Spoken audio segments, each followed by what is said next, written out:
মাটি খোঁড়া বা রাস্তা ভাঙার ঝামেলা ছাড়াই বসানো হচ্ছে সম্পূর্ণ পাইপলাইন। এই অত্যাধুনিক পদ্ধতির নাম হরাইজন্টাল ডিরেকশনাল ড্রিলিং, সংক্ষেপে এইচডিডি প্রযুক্তি। এখানে মূল ড্রিল মেশিনটি মাটির নিচে প্রবেশ করে অত্যন্ত নিখুঁতভাবে এগিয়ে যায়। বিশেষ গাইড ডিভাইসের সাহায্যে ড্রিলের দিক ও গভীরতা নিয়ন্ত্রণ করা হয়।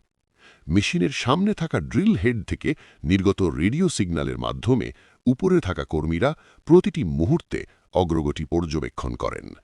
প্রয়োজন অনুযায়ী অপারেটর কন্ট্রোল স্টিক ব্যবহার করে ড্রিলের গতিপথ সামান্য পরিবর্তন করতে পারেন, ফলে নির্ভুলভাবে নির্ধারিত গন্তব্যে পৌঁছানো সম্ভব হয়। গন্তব্যে পৌঁছানোর পর বড় এক্সটেন্ডার সংযুক্ত করে রিভার্স টানে বসানো হয় পাইপ বা তার। ফলে কোনো রাস্তা কাটা নয়, কোনো অতিরিক্ত খোঁড়াখুঁড়ি নয়, কম সময়ে কম ক্ষতিতে তৈরি হয় একটি সম্পূর্ণ আধুনিক পাইপলাইন। এভাবেই প্রযুক্তি বদলে দিচ্ছে নির্মাণ কাজের ভবিষ্যৎ। এমন আরও প্রযুক্তির আপডেট পেতে সাবস্ক্রাইব করুন এবং সঙ্গে থাকুন ব্লুমক্রাফট চ্যানেলের সাথে।